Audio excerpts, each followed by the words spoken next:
Haya, despite her resentment towards her sister, still very much cares about her, but also is trying to relay the responsibility off to somebody else, and that somebody else is Nakami, because once she realized Isaki had told Nakami about her heart condition, she knows that Nakami is a certain person who can be trusted, because Isaki never told anybody else about her heart condition. Also, I know that we saw one screen of someone who looked like Anamizu, the sporty girl, the one who plays softball. That's what that one girl, the child, the elementary kid from one of the frame during the sports festival. That's who reminded me of. I just couldn't remember what her name was, but it kind of makes me wonder if, for the most part, perhaps if some of them are friends with her since elementary, they would know that she has.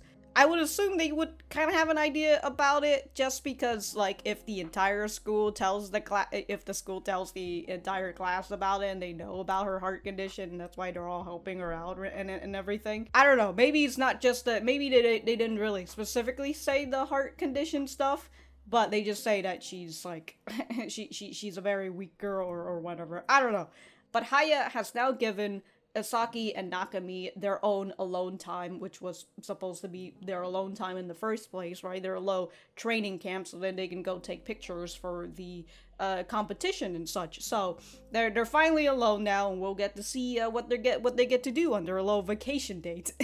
But if you guys enjoy the content, remember to leave a like on the video and subscribe if you haven't. And if you didn't like the content, dislike the video, and we'll be on our way. Let's get started. Oh, it's child Ganta. Was this before or after? Or is this right at the moment when his mom left?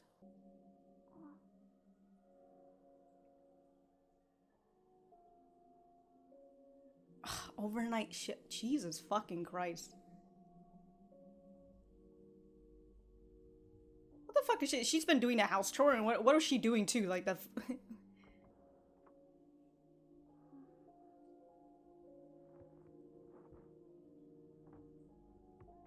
And she's just gone. Fuck. Her shoes gone and everything.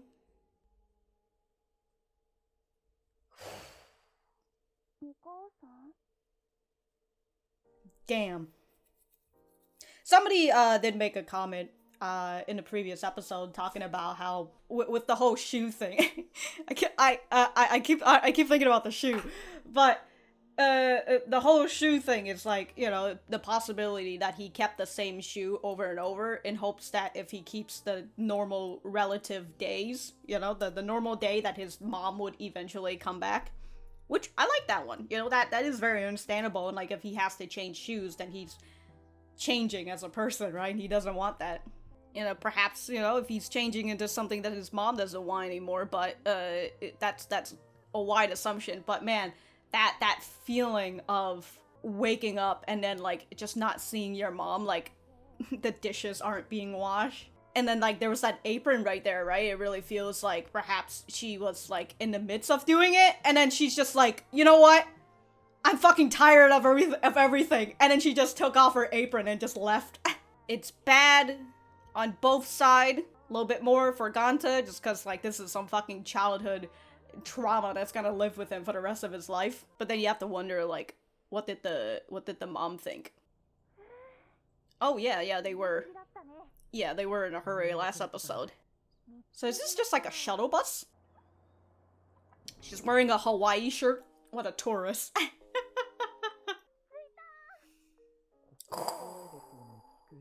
To the actual island. So they gotta take a ferry then? Oh wow, can you just walk over there? Hey, it's the fucking Shinto shrine that's like... I would assume that's like the... I mean, it's maybe one of the ones, I don't know if there's multiple, where, like the sea level goes down eventually, and then you get to see, like, the entire... She's ready, dude! Oh yeah, so you can. Come on, my guy, gotta have some fun!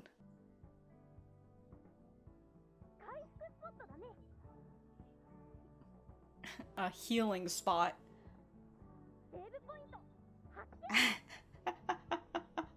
Ah, like a video game, huh? Very fun that she walked over the romance bridge. Damn, man, sweating out here. Mm-hmm. But is there something that's gonna happen, huh? You have to... Yeah, things are just too perfect, huh? Ah. Would it be good for ships, or... But what? But what? Oh?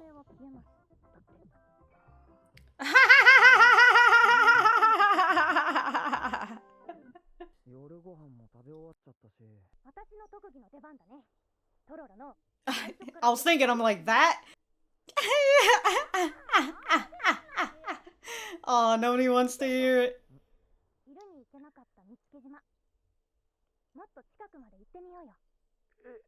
Now at night. Walking on these rocks and everything.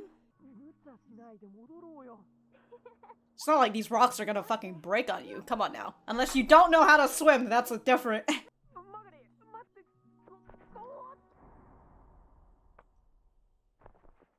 Oh. Oh, damn.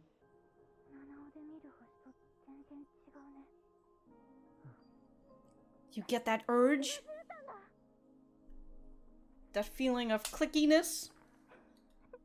Of course, it's gonna be with Isaki.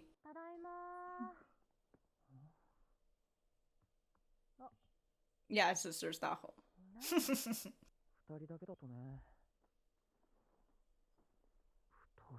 Mm-hmm. All alone.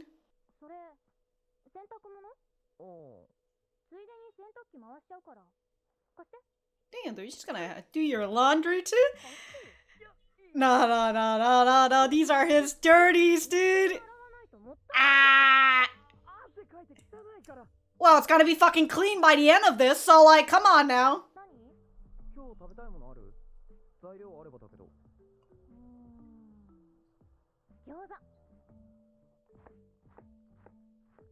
They're just a fucking married couple now. They just entered married couple mode. Damn, they biked to the next town to go shopping? So anyways, y'all fucking shopping like a married couple. Our living finances.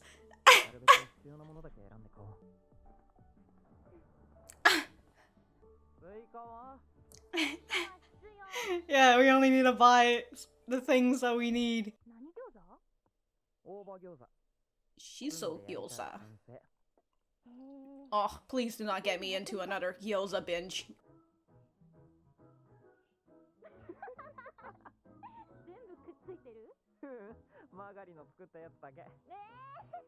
Damn, he just shoved that whole gyoza in his mouth. What do you guys just had miso, cabbage, and gyoza? The bottom of that first bowl will never get anywhere. It won't get dry is what I was trying to say. Let's talk about our sleeping arrangement.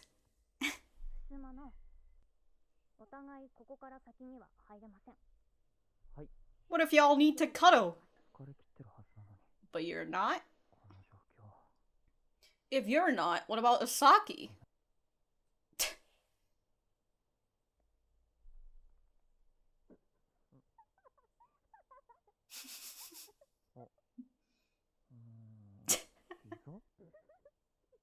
Look at these two fucking dorks.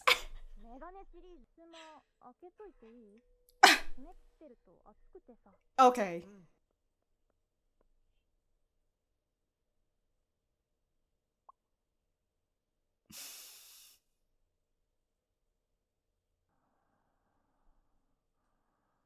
Man fell asleep. Damn, train's still running? Thought trains would stop around like, I mean 10 or 11, that's what I usually think. But that's like the train-ish somewhere around here in my area, but you know, trains here suck compared to trains in Japan. He wakes up and there's no Magari. Oh, there she is. Oh my god. Damn, dude. Damn, dude. What, waking up knowing that somebody is in your house?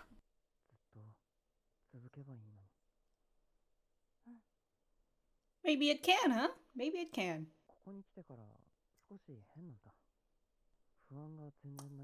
He actually feels some sort of safety.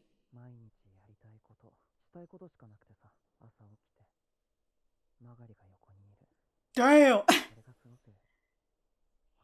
At peace. He doesn't have to wake up and have that anxiety of his not seeing his mom. Oh, we get to hear it.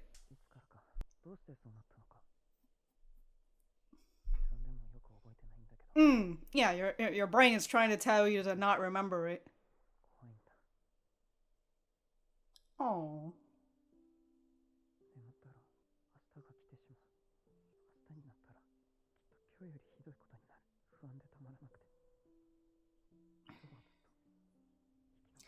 Living extended today.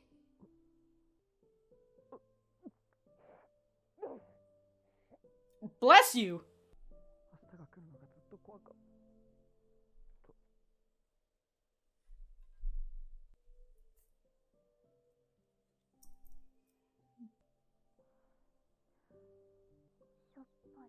You want seconds?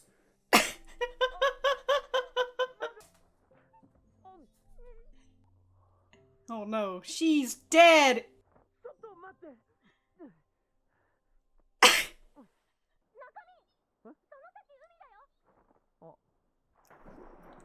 Okay, can this guy not swim? This is the question. Oh.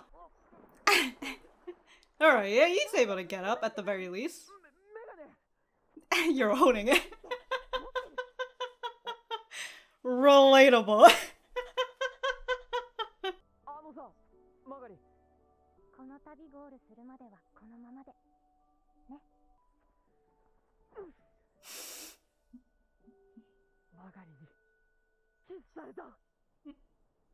Damn, dude, you gotta return the favor then.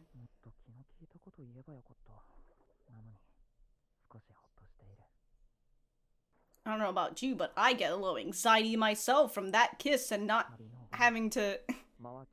Alright, I guess we'll do it at the finish line then, huh? The way that water is, like, the tear stream. Ew.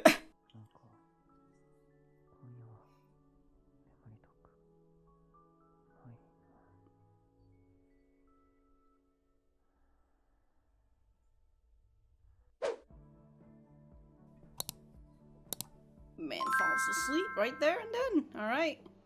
Well, I guess I'll package my, I'll repackage my anxiety for next week. I only rolled like 3 timestamps for this. I'm not really sure if I have any... Do I really? I mean, the middle portion, it's really just them having, like, a fun time, right? And it's a lot of montages. So, like, there's that. I don't really have anything much to talk about. Anytime we have montages in anime, especially if we have, like, more than 2 montages, I just fade out. I just clunk out, dude. I'm just like, yeah. It's nice. But we finally got to hear the reason from him, and then we've just got an unexpected kiss, which, you know what? Totally fine. See, look, those... Also, I will say, though, like... Isaki just knows the fucking, the fucking trope of, like, a kiss when it comes to these sort of romance shit, right? Where she's not giving him any time, she's not giving, the anime any fucking time to react or anything, with the whole festival part and the fireworks and them looking at each other in the eyes and it looks like they're about to get close to kissing before they get interrupted, right? That whole feeling, she's just like, I'm not having any of that, I'm just gonna go straight in for the kiss, you can't fucking stop me if it's already happened. And honestly, that's how you do it, dude. You gotta go for fucking surprise kisses when it comes to these sort of fucking anime, or else you'll give the anime time to interrupt you. You just gotta go for it. Don't take that advice and apply it to real life, though. But we are going to go back to the center, and I gotta go write my notes, so yeah. Okay, so I did want to look at the beginning scene again. Is that Ukegawa? I would assume that's Ukegawa.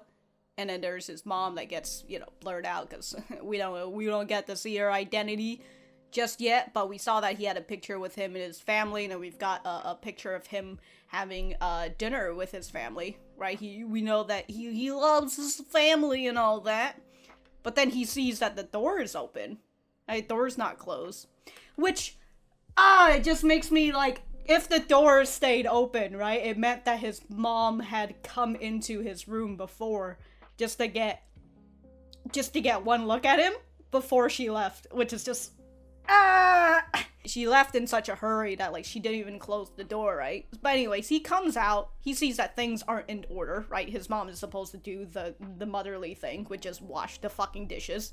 So the dishes are unclean. And we've got August 2012, and then we see these, like, shifts that's, like, you know, overnight shifts, day shift, evening shift, overnight shift, and a day shift, and it's just like, what? I don't understand this schedule, where it's like, okay, so this is its day shift, and then they just like mark an arrow over through the entire week. Like, there's no resting or anything. Like, where are you? When are you? It's because, like, it's written over the entire calendar, so, like, when are you resting? And, like, what is this calendar, whether that's specifically, like, for both the mom and the dad, or it's just for the dad, and, like, he's always working all the time, and then it's just the mom? I don't know, but you kind of see a portion of dinner or breakfast, like, that one of it's wrapped up and all the bowls are put down, and then these are the taxes, isn't it? Because, like, I was looking at this, I'm like, oh, a calculator, a notebook, a pen, and then fucking receipts. I'm just like, was she doing the taxes? Look, I actually don't know how Japan does it with taxes, right? But maybe she's just, actually, not even taxes, maybe she's just calculating the house expense, right? Or, like, the living expense. There you go, like, their financials and stuff, but perhaps she was doing the financials here. But, like, it seems like she was doing the work, right? She had her apron on, she was probably ready to make breakfast and wash the dishes and everything. And then this is just Ganta coming in to see where his mom is. His dad is at work, so, like, his mom is supposed to be here. And, like, he woke up one day and his mom is just, like, her shoe is gone too. Like, fuck, dude. That's such a...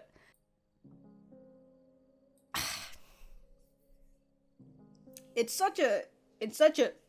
Oh, emotions hitting me right in my eyes, but it's such a sad scene, but also...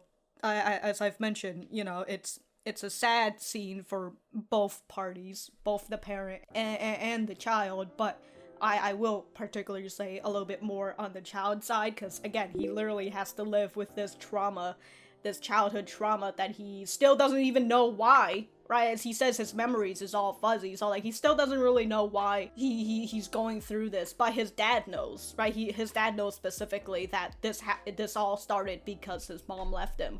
Or, well, left him and his dad, right? And, like, we know that his dad is also going through this as well, where, again, if we're talking about, like, the traditional family roles, right? The dad would be out working, so he's probably, other than perhaps doing vacation and school events and all that, right? That's the one time that he gets to spend time with his son, because he's too busy making money for the family, and perhaps the wife is not. Actually, now that I think about it, if that's on the schedule, then maybe that is, like, what is it? That's the dad doing all the work, and then the mom is just here. But anyways, I can make wide assumptions all I want, but it's what is it? It's it's easy for you to be angry at the mom for leaving all of this, but, you know, the fact that we get to see, like, some of the residue that she left before, well, yeah, that she left before she left, yeah, it is just, like, you can kind of get that feeling of, like, perhaps she had built up a lot of stress over the years, perhaps, you know, having to do all of this in in a repetition, you know, and that goes through like she's been going through full circle this whole time, and she's just tired of it, and she just perhaps wants something else in her life, and it's just like, okay, but just knowing that feeling, that fact of like perhaps why his door was open in the beginning was because she did open the door just to take a look at him before she just went off and left. Anyways, well, that's sad. I was going to end this part, but I started thinking about divorces in Japan, because funny enough, I was thinking about a certain speech from, of all people, fucking Steven Crowder, who is currently getting a divorce from his wife, and he was complaining in this video about how Texas, where he lives, is a, is it a two-party or is it a one-party it's like the whole thing with like divorce law here in America is that, you know, if one person wants a divorce and the other person doesn't, then like, well, fuck the other person who doesn't want the divorce, you know, they're going to get divorced either way. But it's different in Japan, and I kind of learned that a little bit through another Yuri manga that I was reading, because I had to look it up because I was like, this was weird. But the whole thing in the in this one Yuri manga is that the our main character was married to a guy, and she ends up wanting to get a divorce with him, but he refuses the divorce, and so because of that, that's what's been keeping this storyline kind of lengthening this whole time, where she just says, hey, we should get a divorce, and then he's just like, no, I don't want to get a divorce, and then they still haven't gotten a divorce yet, and I was just like, what's going on? Like, I was like, can he literally just say no and then just not get a divorce? And so I was looking up the divorce in Japan, and not like internationally, you know, like if a Japanese person married someone who's not Japanese, because like apparently that's a whole different thing, but like divorce on the same level of like, you know, two Japanese people marrying, and then one of them wanted divorce, but like it has to be a two-party thing, right? So if the wife wants a divorce, but then the husband doesn't want a divorce, then it's just kind of like, whatever, right? No, I guess the divorce is not happening unless you can give some sort of evidence that the husband or the wife or whatever, you know, whoever is making the whole thing is cheating on you, right? Committing adultery, perhaps committing violence, you know, the whole thing of like abuse and all that. But if he's not, then why the fuck do you want to divorce him? You know? So I was thinking about that too, and it kind of made me wonder if like the mom at this point, right, through all of her, I would assume, build up stress, but that could just, again, me having that wide assumption, I'm just assuming things, I'm putting words in this mother's mouth that I've never seen before. But, you know, perhaps in all that build-up stress, she doesn't want to continue to have that stress by, you know, filing a divorce and having to go through that court trial. And then perhaps, you know, in well, not in her own ways, but perhaps she is a coward as well, a little bit afraid to do it right in front of her husband and her son.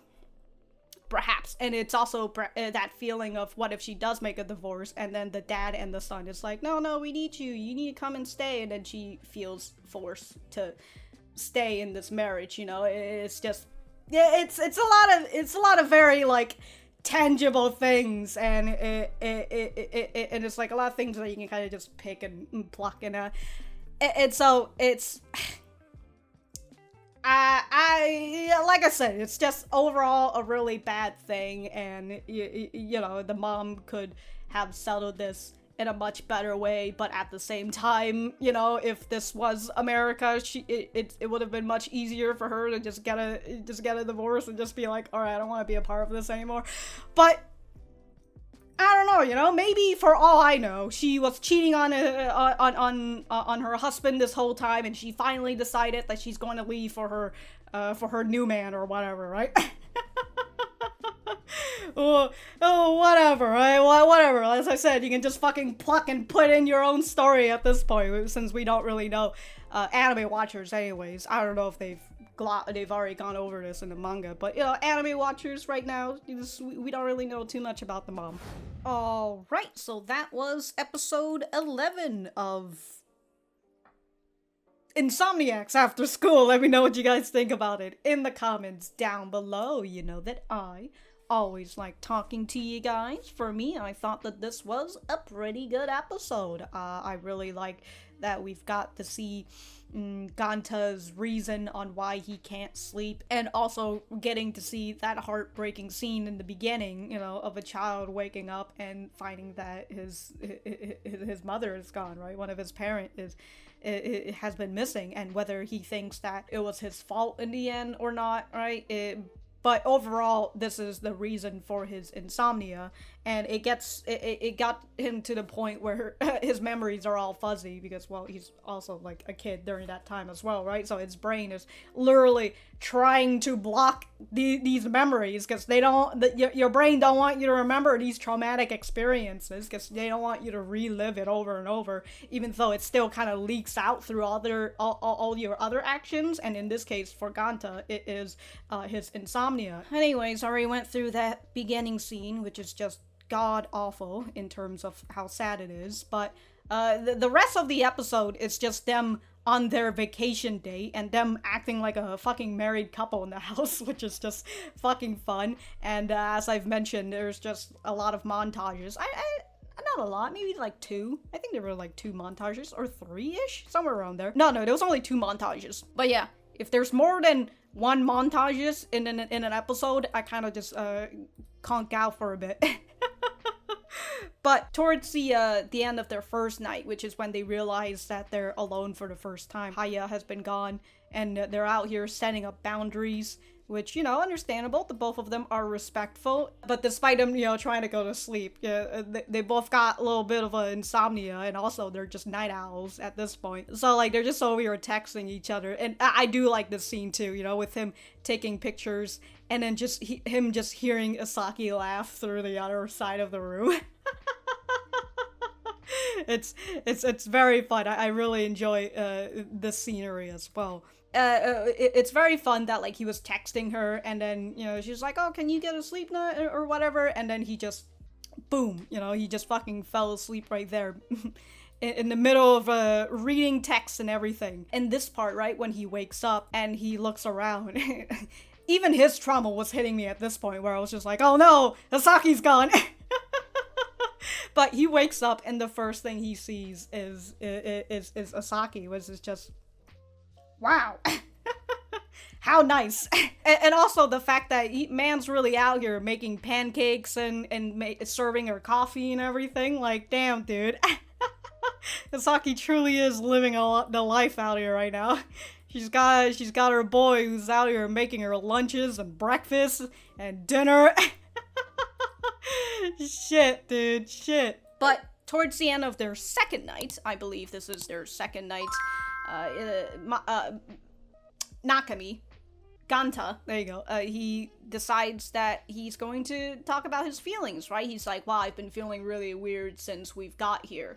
And he says, you know, for the first time in this house, he feels at peace, right? Or in my ways, like, he feels safe, right? And that's the same thing with Asaki. Asaki feels safe with him around, and that's why she's able to sleep. And so, yeah, he says he feels at peace at this house. He can sleep knowing that he'll see Asaki next thing in the morning, right? He's not going to wake up seeing that nobody's in the house, which it also makes me realize that's how he's been living ever since his mom left him, because his dad is always at work. So now when he wakes up, his mom isn't in the house with him, so he's always waking up to a quiet household. He's basically has taken over his mother's work, which is cooking and cleaning the house, because, well, his dad is fucking working all the time. For the most part, he wakes up and he has to do what his mom does.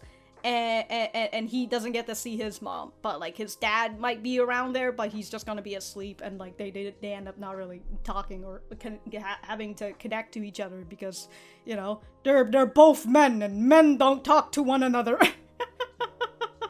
So yeah, he talks about how he doesn't have anxiety here. He gets to do the things that he wants every day, and there's really nothing there's really nothing that gets in his way, other than the weather. But you know, he's got Isaki here, so he doesn't really think about the fact that there are things that gets in his way for the most part, even if it's like a very minor convenience. But just because Isaki is there, he's able to just get over it for the most part. Kind of like with the first part with that giant hunk of rock. That rock right there, right? With when nighttime came, he was like over here all anxious because he's like, oh, the night's too perfect, something bad is going to happen. And then this light shines and he's immediately just on the fucking ground, just like, fuck.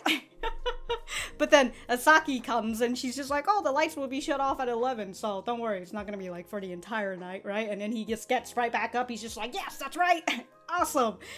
So perhaps, you know, if Ganta was just here by himself, he probably would have just been down by this whole thing already, and perhaps he might have figured it out eventually. But like with Isaki here, who just tells him it immediately, he's just, you know, he doesn't really, that doesn't really click into him, that like, you know, there are certain things that gets in the way. It's just that he's here with he's here with Isaki, and that's all it matters. After this whole thing, he says, well, since you've revealed one of your secret, I might as well reveal one of mine. And so he explains to her, you know, in tears and everything, that he can't sleep because he's afraid of tomorrow, which, Jesus Christ, consider the fact that he's been waking up alone. Well, I mean, he's been waking up alone for a long time, but I just mean like he wakes up and he sees an empty house right where his mom should have been. That has been happening for him this whole entire time, and that's why he has a lot of trouble sleeping in his apartment. And so that's why when he's in another place, in another house, and especially with someone who makes him feel safe, he doesn't get that sort of anxiety. And I can understand that in a very minute point. For the first time in a long while, well, actually not a long while, but like it was one of the first time in high school for me that I finally got to stay away from my family for like 3 days, somewhere around there. It was a retreat. And I used to just kind of roll around in bed a lot and like not be able to sleep for the most part, because like as I've mentioned, I don't really have insomnia. I just have trouble sleeping. Like it takes me like sometimes 2 to 3 hours to sleep. So like I'll just roll around in bed all day, just trying to wait for the fucking sleep demons to come and take me or whatever. And so like that's usually how it is in my house. And then I remember being a little afraid leaving my house for the first time to stay at a retreat filled with like strangers and all that. But I remember being in that retreat and sleeping there for the first time. I remember actually being able to have some sort of decent sleep, some sort of nice sleep, even though I was sleeping in the same part area, you know, they were all like bunk beds and like dorm type of rooms, you know, and so like even though I was sleeping with strangers, I slept rather soundly because I was away from my family, and it was just like, yeah, this is fucking great. I will say though, the one thing with this anime is that it's making me think about all of my own trauma and then how it relates to my sleep, and I'm just over here like, well, fuck. I guess I don't need to go to a fucking therapist for that.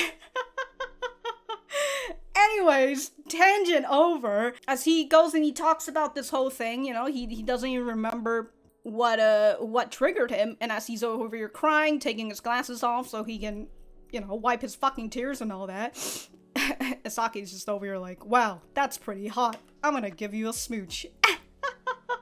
And as I said, she's not waiting for the fucking anime to interrupt her. She's just gonna go for it. Hell yeah, dude. Hell to the fuck yeah. God, dude, they fucking got a kiss in season 1, guys. They did it. They fucking did it. And like, we've been showcasing that the both of them possibly have real feelings for each other. You know, that or they just really like to blush. but we know that they have some sort of feelings for each other, and now they have literally laid bare to the both of to each other, right? With Isaki, who's the first one to come out and talk about her heart condition, and then eventually talk about her insomnia and why she's unable to sleep because of her heart condition. And now we have Ganta, who is telling her his secret, because he's just like, well, since you gave your secret, I'm gonna give you my secret. And like, the both of them are literally sharing each other's secrets, something that only the two of them, well, other than, you know, their parents, the thing that only the two of them know about one another, right? That not even their friends would know about each other. So it's very nice. You know, we've kind of have already established this emotional bond between the two of them. And again, with the fact that the both of them are just the most, and you know, we've established that they are the most comfortable around one another. Now that we've got the kiss in, right? I was just kind of like, okay, cool, you know. And now Isaki's is telling him that. Hold on, let's see. So yeah, we've got Isaki who just says, let's leave things how they are until we reach the finish line of our trip, which is just like, okay, then I guess maybe you should have kissed him at the end of the trip. But as I said, she was not waiting for the anime to interrupt her. She just had to go for it. And that's how you fucking do it, dude. Get him by surprise. But yeah, I honestly still get a little bit of anxiety for what's going to happen next. But you know what? I think we're probably on the up and up, right? We're towards the final 2 episodes, so we can't have some sort of fucking drama implemented in for like 1 episode or whatever. But we'll just have to see how this goes, right? Well, Shiromaru would be proud, I think. I don't know. She said, like, y'all are just gonna flirt with each other throughout this whole entire trip, and goddamn, Shiromaru really dodged a bullet here.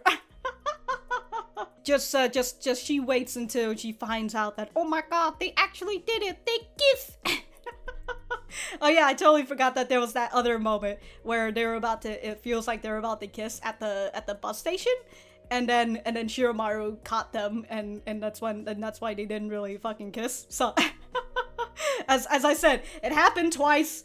Isaki just knows that somebody's going to fucking interrupt them if she takes her time too long. So she just went in. She's just like, all right. So it's good. It's very nice. Very enjoyable. So that's pretty much all I have for this episode for right now. And yeah, if I have anything else to say, I will write it in the description down below. Thank you guys for sticking around, and I will see you guys in the next episode.